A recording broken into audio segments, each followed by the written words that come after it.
people. You should say hi to Jada because she's watching us from her house. Hi Jada, I hope you're watching on the live stream. Love you, Jada. She's probably not watching. Thank you guys for coming. I'm really excited to have some movement work here tonight. And Sara Wookey is an artist who, she reminded me, I met her in Croatia, which is kind of amazing because we're both from Los Angeles and we both have family in Columbus, Ohio, which is we found out tonight. It's pretty weird.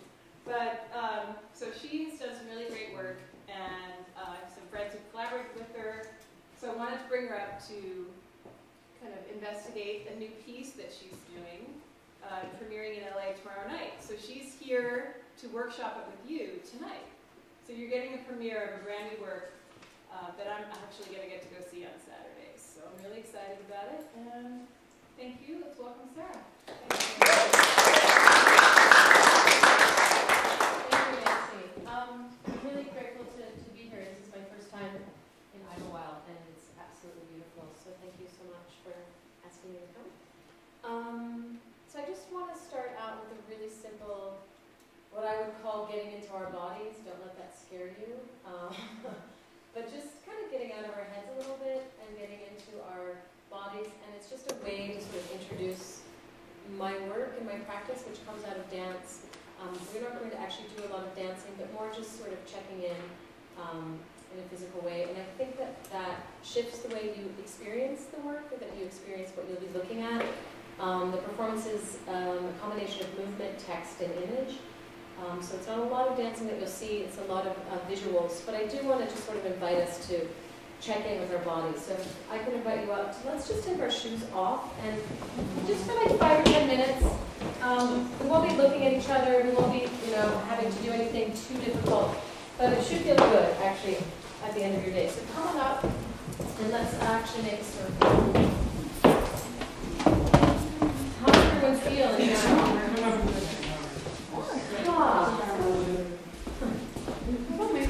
How many of you in your day do something that you would consider a kind of physical practice or a movement practice? Do people have a movement practice of some kind?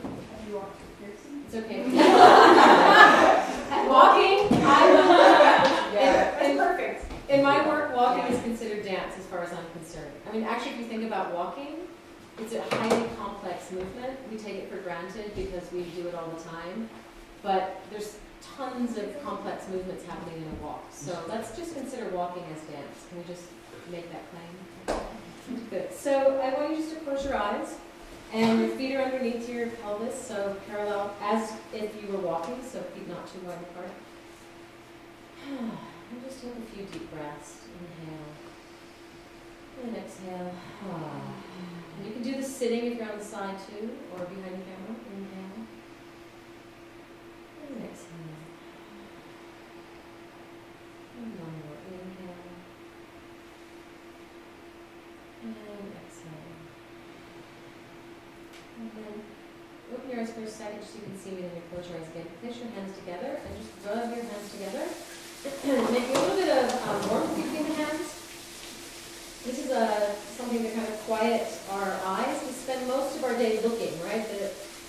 We have many senses, but the sense of sight is very dominant for us. So after your hands are a little bit warm, I want you just to place the palms of your hands over your closed eyelids. So you sort of block out the light a little bit. And allow your eyes to rest, to be quiet, to soften. And check in, make sure you're still breathing. Sometimes we stop breathing when we're not sure what's happening or we're a little nervous. I know that very well. So check in with your breath as you soften your eyes. And try to put the focus on your breath, not on all of the busy static that goes on in our brain all the time, but see if you can quiet a little bit the thinking and focus on the breath and enjoy this kind of quieting of your visual sense.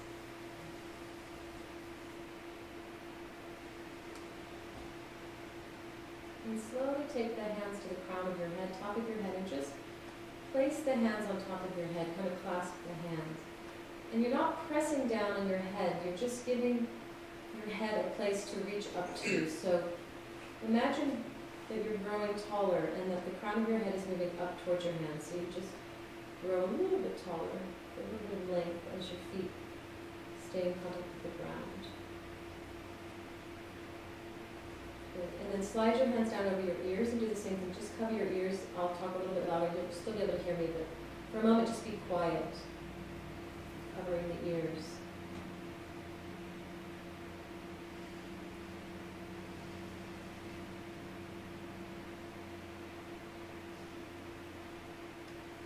Good. Okay, and then release your hands and just place them down by the sides of your body.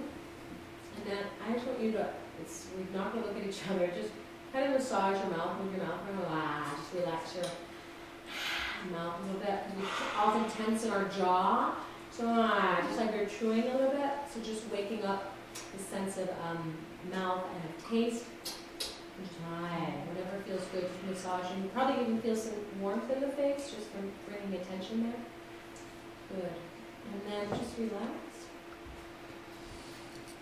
Take another deep breath. And then slowly open your eyes, but keep the focus really wide and soft. If you know anything about film or using video, like a soft, wide, open lens focus, so you're not directly looking at anything in particular. You're just wide open, you see a lot of the peripheral, the whole room.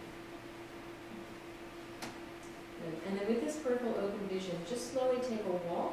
And we're just going to walk randomly in the space without having to look at anyone else. I find it's helpful to have my eyes cast down a little bit. I can still see what's going on around me, but I'm not having to directly make visual contact with anyone. And we interact in the space in a different way than we might normally interact. So in the cafeteria, we're doing a lot of visual. We're looking at each other, we're talking. But now it's a bit more quiet, and it's about waking up the body a little bit. That our bodies are sensitive. You can kind of tell where other people are in the space. You don't need to make any physical contact, but that you're sensing what's happening in the room around you more through the body, from the neck below, then the face, the eyes, the mouth.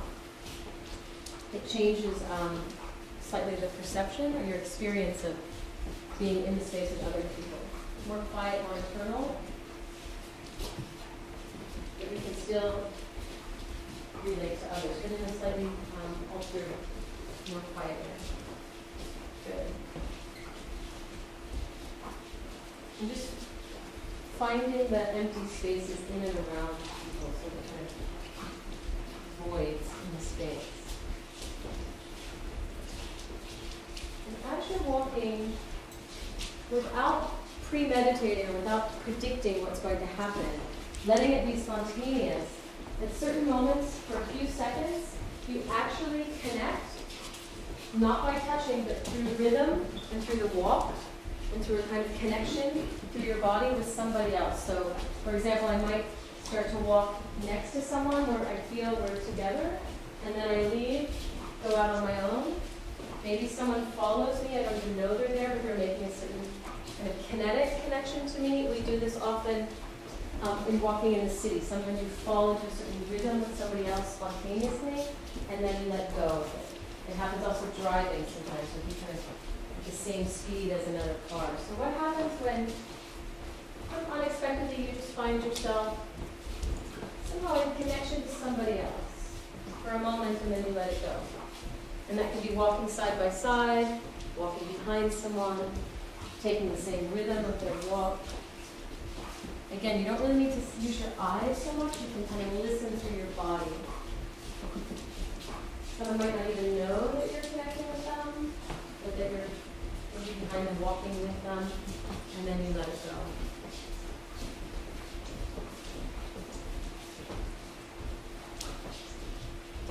People can connect with you, you can connect with others.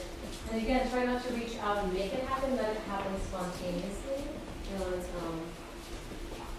you just kind of pick up and think, oh, I'm standing next to this, or walking next to this person, I'm going to follow that. I'm going to change direction, go that way, there's someone over there. So there's some will to do it, but you're not controlling what's happening. It's kind of happening to you while you're aware of the possibilities. Sometimes it might feel more direct than others. Good, you guys. Great. So nice listening for your physical self. And let's add add one more element, and that is walking backwards slowly, but I encourage you to look over your shoulder a little bit. You can walk forward or backwards. It's very different, right? It's kind of disorienting. It's not something we're used to. But you can look over your shoulder, and you can go forward anytime again. So just know that you have the option to go backwards as well as forward. You can decide when you shift. We're going to let go of connecting with others right now, just kind of working on your own. Notice how it changes the feeling of the space. It's kind of different.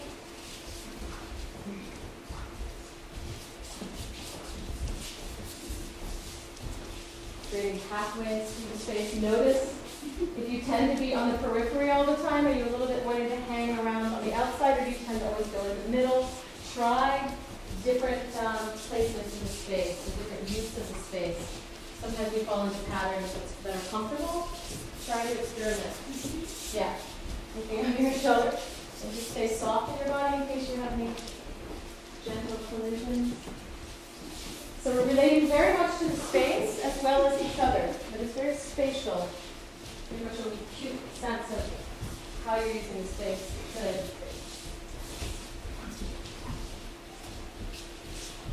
Okay.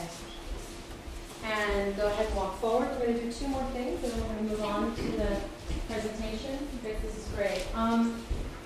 Without thinking too hard about it, without making eye contact, choose someone in the room in your mind. You have someone in the room in your mind. Quickly, without premeditating. So you already have someone. As you're walking, stay as close to that person as possible, but keep moving. Again, you don't need to make eye contact. If you're just connected with them, you stay close to them. Whether you're following them or next to them, but you stay as close as you can. While still moving. Just notice, without stopping, notice what happened to the room, right? We're all moving in this kind of spherical, clockwise. We've just choreographed a dance. Fantastic. Okay, and let it go. Walk on your own. That was absolutely beautiful. You all passed. Right. Okay, now select somebody else. Someone else in your mind, a different person. Doesn't really matter who. And keep moving and stay as far away from that person as you can. So keep moving in the space, but keep as much distance as possible between you and that other person. So the space grows between you. Doesn't mean you don't like them. It just means you're staying away from them. And if you forget who that person is, find someone else. So you're continuing, okay, keep going. Stay as far away from that person as you can, as much distance in the space. Notice what happened in the room, right? Where all these little molecules running around directionless. So we had this nice spherical thing happen. We were close, and now the whole room is shifted into another kind of configuration that doesn't have a lot of logic to it. It's random. And walk on your own. Forget about that task. And then the last thing we're going to do is person number one, you stay as close to that person number one that you had before. At the same time, you're as far away from the person number two, simultaneously. Good luck. So you're doing two things at once. Stay close to person number one, far away from person number two. How do you figure that out while still moving?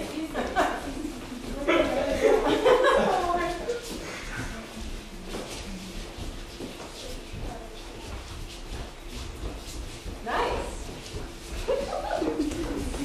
Sometimes it's impossible, I know. Sometimes it depends on your configuration. All right, good. And come back to the circle. Good. Nice. So, who found that last task very easy? It was like, no problem, I can do it. Yeah? Yeah? Good. So it's random, right? It just depends on the configuration. Who found it absolutely impossible to do? Yeah. So everybody had a different experience. And most of everyone was sort of explaining that. So, what's so funny? She was person number one and she was person number two. So it's impossible. She was following you. I should just stay away and I was from she it, was It's kind of like life, right? Yeah. Stay away from coyote. It's kind of like, what was right for what you wanted to, the people who are attracted. No, I was trying to stay away from you. Wonderful. Yeah, that didn't work out too much. What I love about this is that we're so interconnected, right? I mean, Nancy actually reminds me a little bit of what Nancy was showing in her class, that we don't operate in the world as these like solo entities. We are affected by others, we are affected by, community, we're part of a collective, we're part of a community. I'll talk a little bit about that at the end. It determines our experience very much so. And so I like this sort of collective thing that happens, although you're operating inside of it in your own kind of individual task that you're trying to figure out. But the whole room starts to change. I mean, it becomes a group kind of choreography, even though you're all kind of focused on your own thing. Last thing, go ahead and close your eyes again. Now that we're a little bit in our bodies, I can feel that shift from this kind of brain space into the body, then into the space, into interacting in this physical way, and kind of energy building through that. So I just want you to reflect back on your day, and some of you might have an easier time of this than others, but go back in your day and try to remember 3 gestures or movements. And I say gestures, it can be as simple as brushing your teeth or saying hello to somebody, but something that involved your body and movement or a gesture in some way. It can be something more active. Maybe you rode a skateboard, I don't know. But it doesn't matter the scale of the movement, but something that was a physical memory. So 3 things, almost like snapshots or photographs, like still images in your mind from today, from the moment you woke up till now. Don't worry about getting it right. We're not going to show this to each other. But just remembering 3 movements or physical gestures from your day today. Take a moment to kind of remember. You may have to stretch it a bit to come up with it, but it can be something as just your arms, your hands, it can be whole body, it can be just your feet. Even walking could be considered a physical gesture. But whatever kind of pops into your head. And keeping your eyes closed, I'm not interested in presenting these to each other, I'm more interested in your experience of it. Just reenact them, and that might mean moving in the space, or you can do them in place, but put them back in your body, those gestures. And again, just with eyes closed, just remembering gesture. And it can be really representational, right? Driving or whatever. I don't care. It doesn't have to be abstract, it doesn't have to be interesting, but it's just getting the body back into that space again, remembering in a physical way.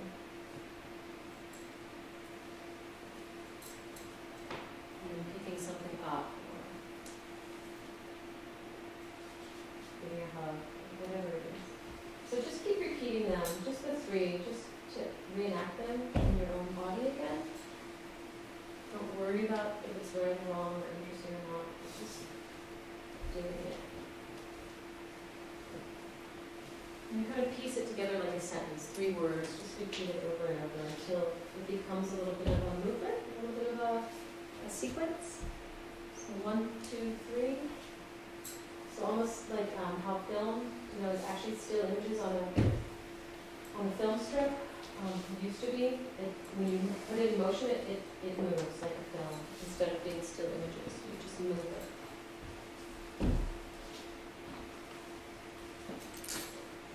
So it starts to take on another kind of, becomes something else. It becomes less about the actual action and more about just an abstract movement sequence. One might call it dance. I don't know. Take another second or 2 just to finish up your repetition. And come to rest. Oh, I'm facing totally the wrong way. Does anybody want to show theirs? We don't need to. Does anyone want to share their short sequence of 3 movements? Yeah, thanks. You don't need to explain either. You can just see it. Oh, alright. Kind of taking the meaning out, so it just becomes movement. Yeah.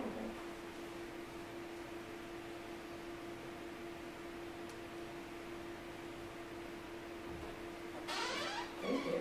Okay. Anyone else?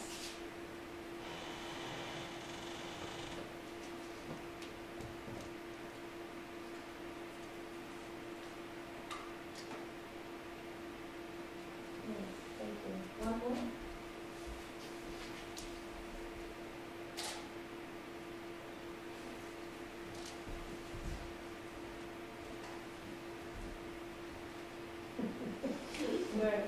And I find it fascinating because I come out of this genre of like postmodern dance, which feels like a very limited language in terms of being understood.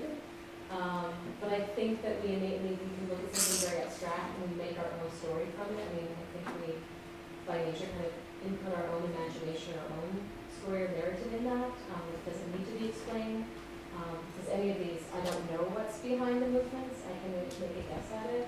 But there's space in there for me to kind of imagine what you're talking about. And that's a very refreshing thing in our world that's usually very kind of didactic, very clear, and very narrative-based. So I'll talk a little bit about my presentation, how I come back to dance after leaving it, for reasons that I just explained that nobody gets it, why would I want to make dances, but coming back to a sort of love of dance. So if you would indulge me and let me present to you, I'll present for about 30 minutes and then we'll have a discussion afterwards.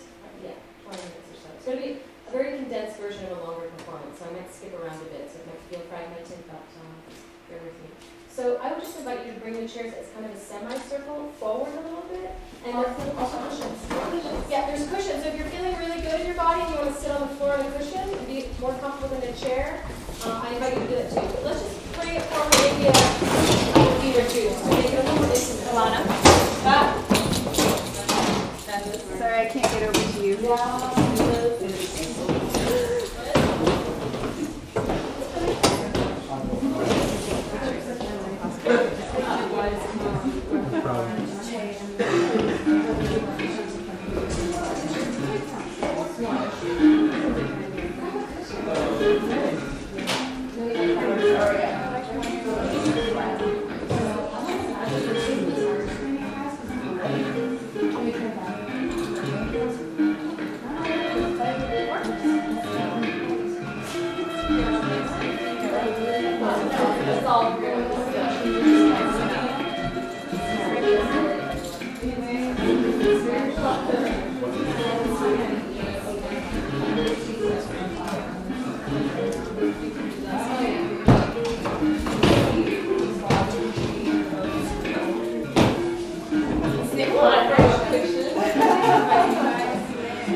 Separates it from the other places where other people live. It is nothing more than a support for the picture. But I also forget the picture. I no longer look at it. I no longer know how to look at it. Things disappear. They fade out, make a sharp cut, exit, dissolve, and dilute. Sometimes, too, they come back. Remembered spaces and places where life happens, walks taken, a photograph reemerges, someone shows up again over an extended period of time, dreams of elementary school friends. Years of dances gone poorly documented exist as fragments in the minds of their makers. A choreographer passes and we are given a short window of opportunity to see what has always been taken for granted. A body moves on stage and then the audience applauds. Someone leaves a trace on a space, and we see it so many times we do not register it anymore. What disappears? Works made over a decade ago. Fragments of movements in my mind of past dances. Performances I rehearsed long hours for and accumulated dozens of tapes of. I cannot bring myself to throw away these tapes. I cannot bear in keeping them around in their black plastic boxes in my small studio apartment in Los Angeles. So how to archive, to preserve the past? The obsession to collect and to keep, an impossible task that is endless and overwhelming. 10 years of making dances, 45 to 60 minutes each. What does the body remember?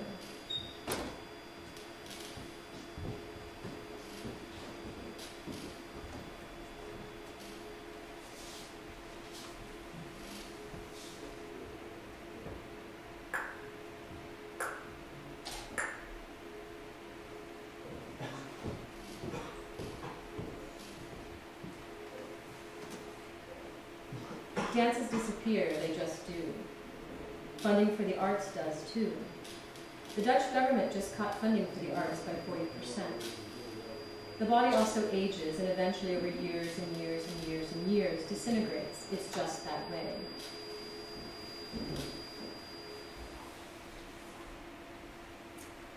I disappeared for a while, I went away, I did the domestic thing, I tried to conceive, I hung out, I criticized it all, I went shopping, I tried to love, I worked for a living, I danced a bit, I cursed the system, I went broke, I asked a lot, I demanded the impossible.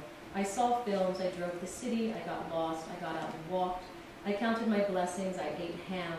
I camped 3 times, I learned that my spelling was worsening, got naked in front of strangers, lost my ego, found it again, tried to work collectively, tried to care about community, found out we were all selfish, volunteered anyways, changed kids' costumes for the Nutcracker, signed up for Big Brother, Big Sister, was already a big sister, but she was busy with her life, came up for air, and then I came back.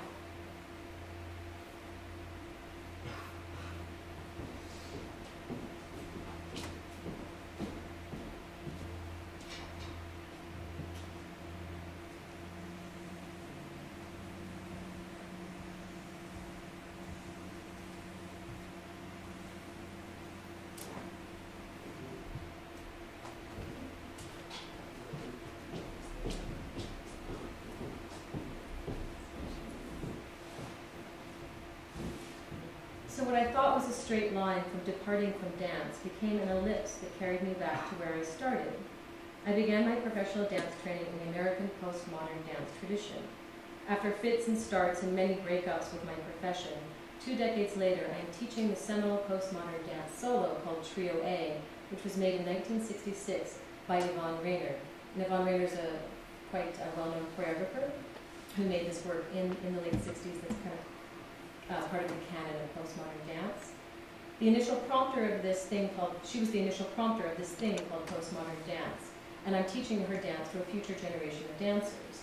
So in my making a U-turn and circling back to dance, I return to where I had started. Restart, start again, reboot, return, remember.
This is from a dance that I made, and I couldn't figure out what I wanted to do, so I just called this section the void, and I just improvised because I had no idea what I was doing, so I just called it the void.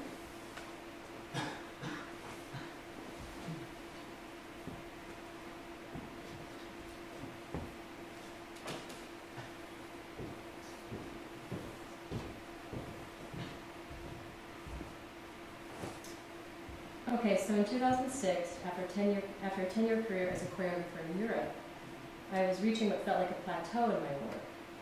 I was sensitive to the fact that I was creating a formula or something that was saleable and disappointingly repeatable. So in order to break that, I needed the chance to experiment and to fail. I boarded a plane back to the United States and went into the incubator of graduate school. There I combined my talents in dance with my newfound interest in the city and in walking. I spent 5 years creating site-based interventionist work in the spirit of the situationist and collaborated with visual artists, adopting the identity of an interdisciplinary artist, whatever that means. Maybe you guys can tell me. One could say that I left the theater for the city. It seemed a logical move then, as there was only 1.5 decent theaters for dance in Los Angeles, and the weather is always good. Right after graduate school, I approached Yvonne about learning her dance trio A, and eventually I became the 5th certified dancer to transmit it to others. If you want to learn the dance, you should negotiate a fee with one of us. It will take approximately 30 hours to learn the basics, and if you want to perform the dance, then it will take approximately 20 to 30 hours more of rehearsal time.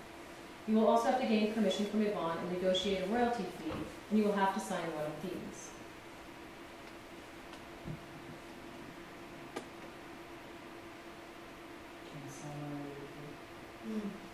The participant agrees not to restage, present, or teach Trio A without prior written authorization from Yvonne Rainier. The participant also agrees that in no instance will a videotape of agreed upon performance of Trio A or of the 1978 video of Trio A be copied or used to restage or teach Trio A without permission from Yvonne Rainier. So basically this is a dance solo that was made in 1966, way before most of you guys and myself were born. It's a historic work, and I'm one of 5 dancers who teach this work, and I travel to teach it, and I'm paid to teach it and to perform it and to lecture about it. So I will share with you now the beginning of the dance for free. You don't have to pay. I'll do it for free.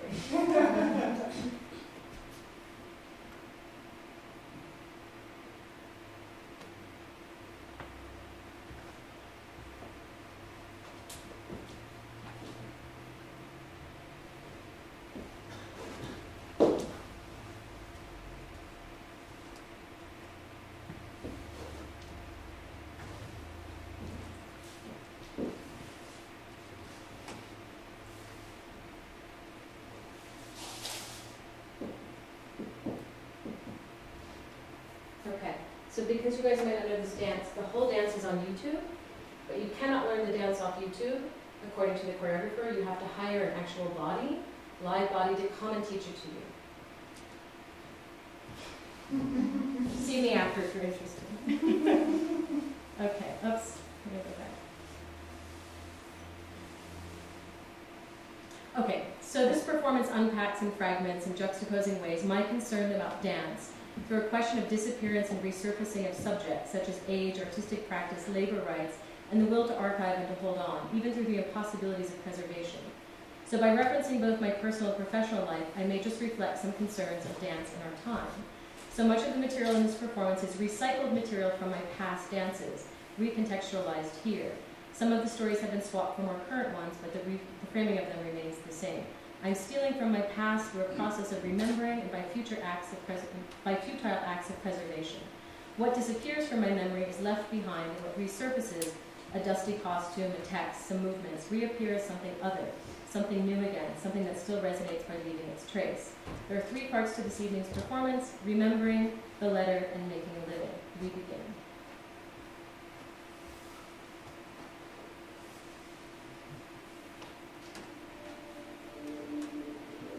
Excuse me, let me just go back for a second. I'm going to skip around a little bit because it's an hour piece, and I'm going to cut it in half, so bear with me.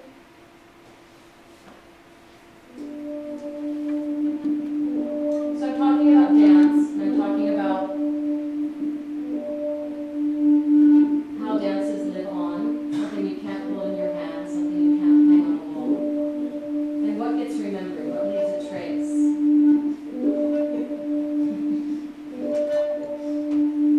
So I use this image obviously as a metaphor.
Just keep going.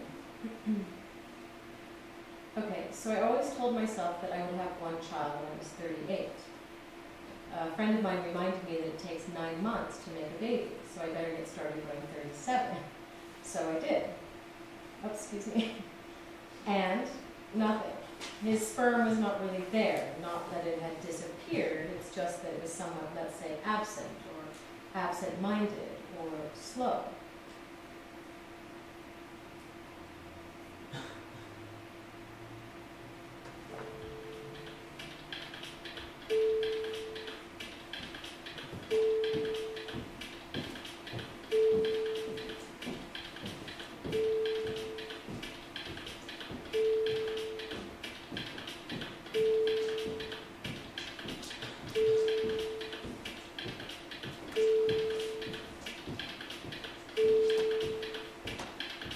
So this walking in circles, it comes from a piece I made called Face. It's all about facing the difficult things in one's life, facing another person, what you can know from a face. And this walking in circles was something I did in this dance over and over and over. And it was choreographed, co-choreographed by a lover of mine who I was working with at the time. And I did so many walks in circles that I started to have this injury in my left hip. So it's kind of as if I have this dance and the memory of this lover stuck inside my left hip. So for today's purpose, I walked in the other direction to try to undo this memory, try to erase it from my body.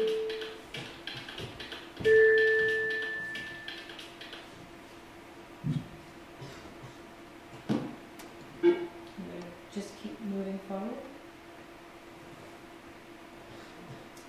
In a society where the object is less and less important, and where ideas and knowledge are not transferred through books but on the internet, where we live on credit and labor is based on service, how can we find new solutions that are socially relevant and where we can negotiate these new values? The most interesting proposition to these questions in the last 4 to 5 years actually came from modern dance. This is a quote by Jenny Schlenska, head curator of performance at MoMA, Museum of Modern Art, New York City.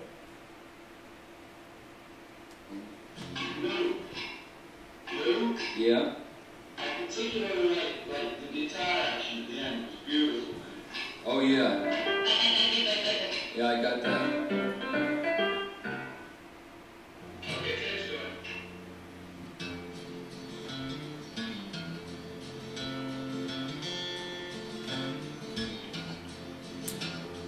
I'm sticking with you, 'cause I'm made out of glue.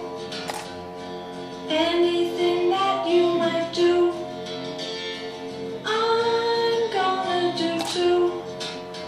You held up a stagecoach in the rain, and I'm doing the same. Saw you hanging from a tree, and I made believe it was me. Oh, I'm sticking with you, 'cause I'm made out of glue. Anything that you might do, I'm gonna do too.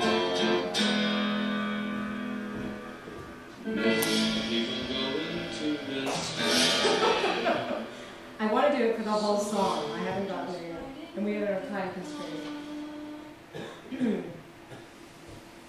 When discussing with curators at the Tate Modern their wish to keep the newly acquired performance of Tino Segal the same each time they installed it, this is a museum that bought a performance, I said, you cannot replicate a performance. All dancers know that. It will never be the same twice. Never. Just like tomorrow will not be like today. Something that happens once, only once, and never happens again. Now that is valuable. Today, ballet is widely seen as old-fashioned and out of date. It sits uneasily in our accelerated and disordered world. For those of us who were here at the end of the last great era and who experienced its vigor and its declines, the change has been momentous. There are still pockets of people who care and places where dance matters, and it may come to the cultural fore again in the future. But there can be little doubt that in the past 3 decades, ballet everywhere has fallen from great heights. If this is to be regretted, it does have one advantage. We are no longer in the eye of a creative storm. Something has passed, at least for the moment, and we have time to look back and reflect. we can see the history more clearly and begin to tell it.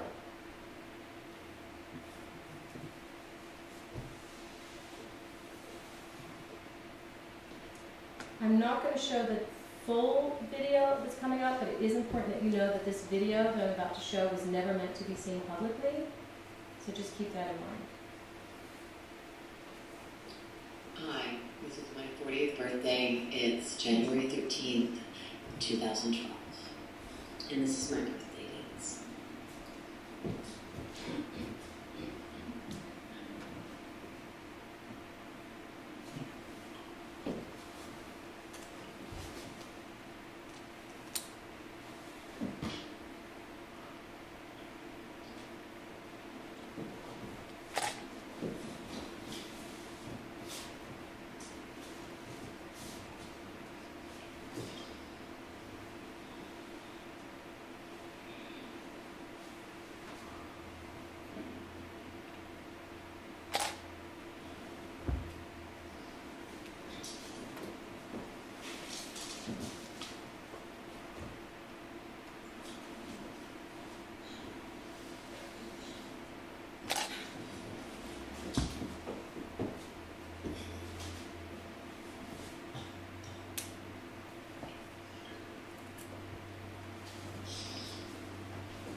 My gut reaction to this statement by Geert Wilders, a conservative member of parliament in the Netherlands, can best be articulated by a photograph of my mother showing me what she can do with her feet. It's kind of a double fuck you. But maybe there's a second thought. Going back to the courts in Louis XIV, a time when dance and the visual arts were together, they were both considered more of a craft. They were thought to be artisanal due to their use of the body and hands, which brought them down to earth and closer to labor and the sensual body, as opposed to higher art forms such as geometry, literature, philosophy, or music that only cultivated the mind. Part 2, the letter. So I'm going to go through this pretty quick.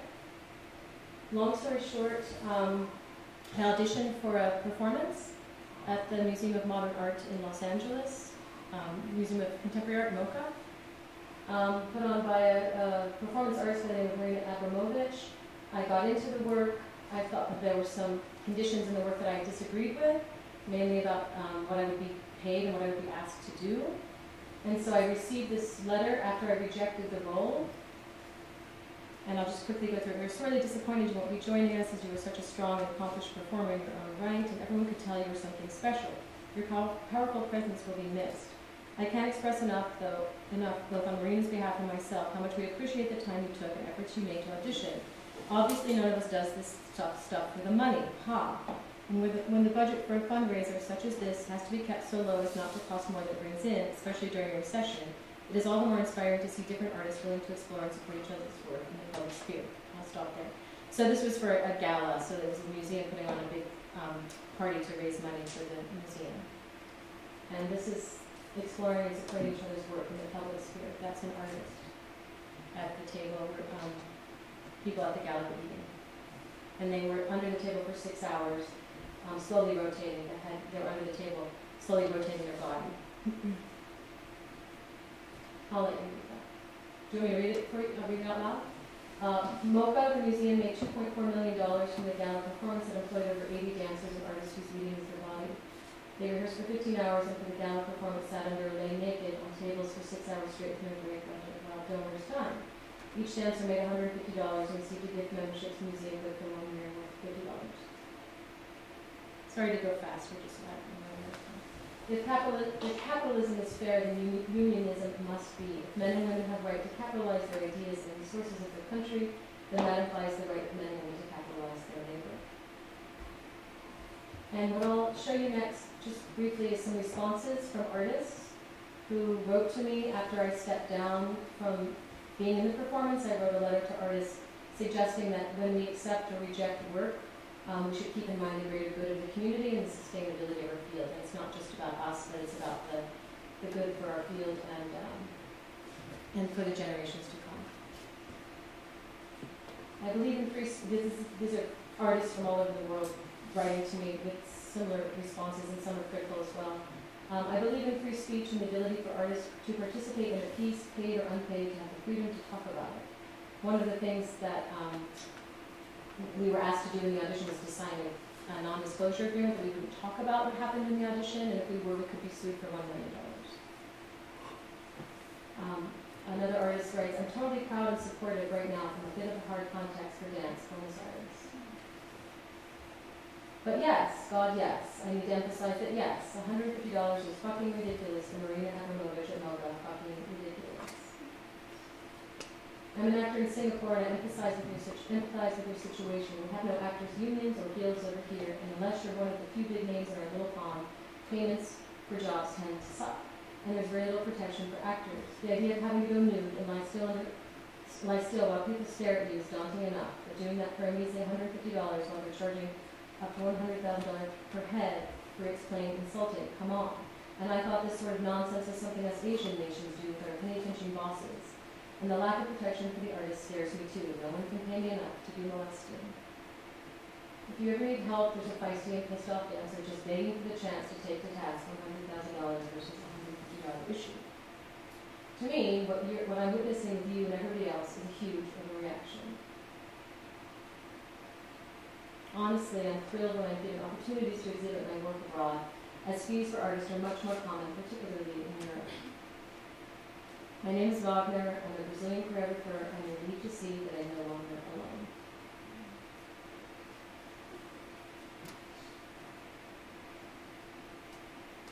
Last part, making a living.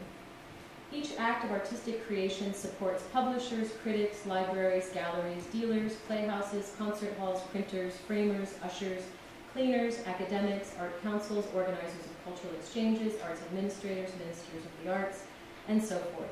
The weight can seem excessive, the rewards astonishingly little, and society's expectations that the artist will do it for free or just enough to keep them subsisting and still producing for sheer abstract love of form and beauty. Art, oh intolerable extraordinary.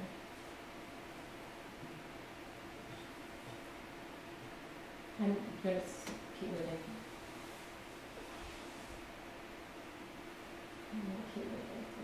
I can explain that, but I want to get to this. In favor of the arts, it can at least be said that while every artist strives for the best, attempts to cast the sphere of the arts as a competitive jungle have had little success. Business likes to finance competition in the arts as it is even readier to pour money into competitive sport. But unlike sports people, artists know that the competition is not the real thing. It is only a publicity sideshow. The eyes of the artist are finally not on the competition, but on the true, the good, and the beautiful.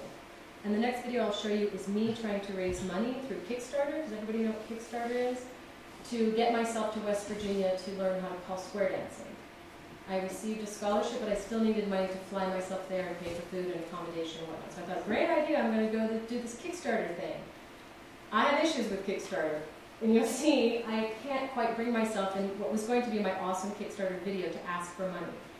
I think it's funny, you can tell me. I don't know. This was, with all seriousness, I was doing my best. So I got a $350, okay, so everybody,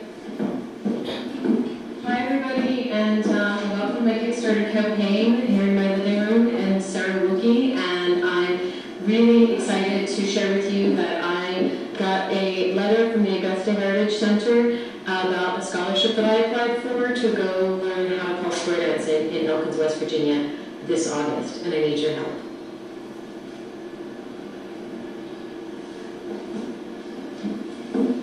Hi everybody, welcome to my Kickstarter.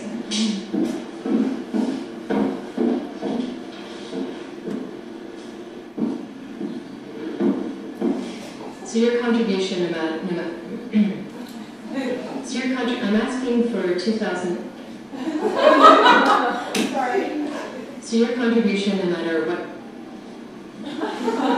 So your contribution, no matter how much, will help me to get to Elkins, West Virginia, and to bring back the joy of square dancing. If you don't, square dancing's had a comeback, and it's open to a young population now. So we get it. It goes on for hours. I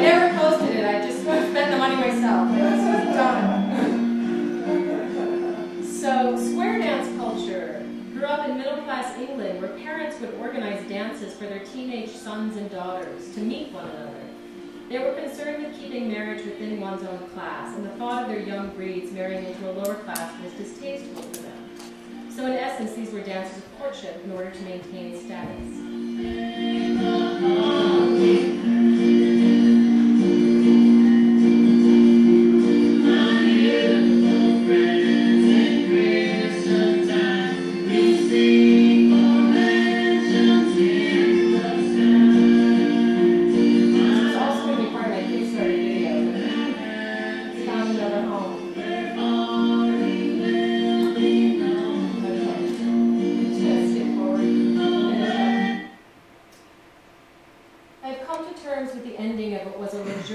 Funded dance career in Europe, where I spent 10 years in my 20s of running a dance company.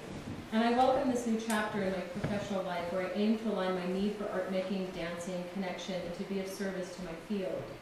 I see my generation of dance artists making new kinds of work that cannot be cut between authors but shared and overlapping. And to argue collectively for the value of what we do, the rigor at which we do it, the knowledge we are creating, and a communal concern for the sustainability of our field. We move so that dance will not, over time, disappear.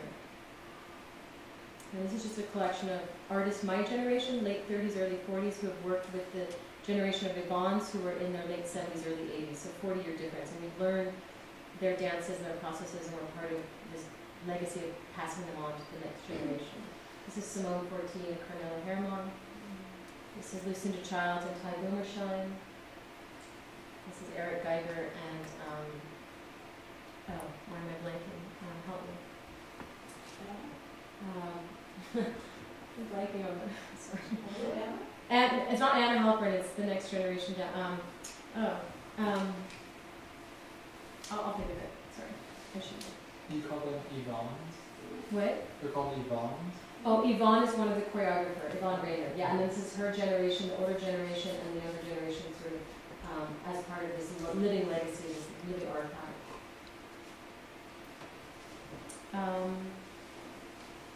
And I have a last little movement thing, but I need a costume for it, so I didn't bring that. So I think I'm going to stop here, and I'll just give you the credits, and we can open up for questions. But just to give credit to the quotes, most of them are not mine.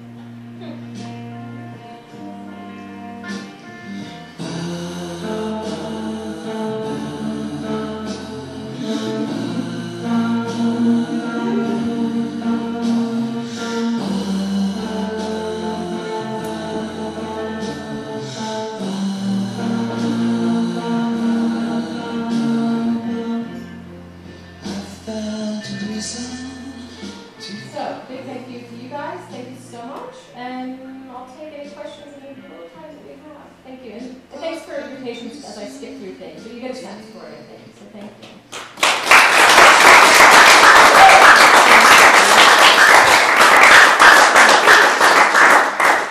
Yeah, I mean, some of it might be also really new. I know I'm not speaking to a, let's say, dance audience, which is exciting for me because my work also spills out into many different disciplines, and I know that you guys move between disciplines as well. So I guess I'll just open up to any questions or comments, and then if not, I can comment. Yeah. Did you start, I guess, your dance career as a dancer on the stage or as a choreographer? That's a good question. You know, from a pretty early age, I decided I'd better be a choreographer because I didn't have a dancer's body. Unfortunately, dance still lives in kind of a traditional sense of, you know, not having a womanly body necessarily. So I really thought I needed to make work on my own body, make my own movement, and I was also really interested in text. Obviously, I like speaking in the work. So I pretty early on decided I'd be a choreographer and not a dancer. Yeah, although I danced to my own work. Yeah, thanks, guys. Yeah.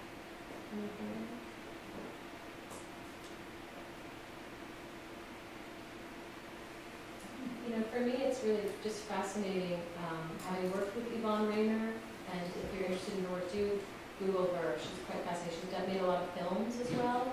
And I think being a dancer who's made my own work and stopped for several years making my own work so that I could actually work with another artist and learn this work of theirs to pass it on because I care about my field, I care about the sustainability of it. was really a great pathway for me to come back to my own work and to start from looking back at what I've already made. Because I'm 41, I had a 10-year career in Europe, and I've had a sort of 5-year on and off career in LA, and there's this whole body of work behind me that I'm interested in kind of looking back and excavating from that, and not making anything new, but borrowing, stealing, recycling material. So I don't know how long you guys have been making work or in your art practice, but we have this problem of archiving too, right? How do you keep everything, whether it's material-based or whether it's theater or dance? Yeah, how to remember, how to archive, how to keep the history of what we do, and sometimes it disappears, right? How many people work with material, medium? Yeah, most of you, yeah. How many of you, are there any of you that don't work with material at all, that just work, yeah? I work both. Both. What mediums do you work in? I do drawings, paintings, sculptures, and also do theater and dancing. Great. And those of you who work with materials, do you keep everything, or do you throw things away? I mean, in some way, I'm glad to come out of dance because I have videotapes, but you have to, I mean, it's like storage, right? Where you put these materials, you have to kind of find a space for them, and it's its own practice. Yeah. Well, some of them are intentionally gone away. Oh, yeah. Great. Some of them are cute. Yeah, nice. You make it better Gift giving. Well, you know, in certain cultures, I mean, I don't know enough about it, but one of the questions that came up, I presented this in the Netherlands during a conference called Ethics and Aesthetics, and one of the questions for me came from someone commenting that in certain cultures, art is for gift giving. Like, art is made only to give as a gift, not to be bought and sold, and I love the idea of giving art as a gift. Yeah, so. I have a question. Yeah. What's it like to be presenting a piece in a theater space after working in public space for so long? How does that, like, how do you make that transition if you've been working out on sidewalks and in the streets and walking, and then to go back into like a room and have to kind of try and somehow put everything in the room? So great you asked that. So I don't know if it was clear in my presentation, but I mean, Nancy and I met because we share similar love for urban, you know, creating work and performance in the urban sphere.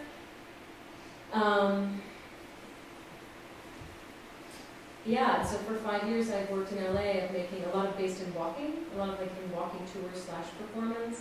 And I actually have to say I missed the frame of the theater. I mean, even this frame as a theater now, or the interior space.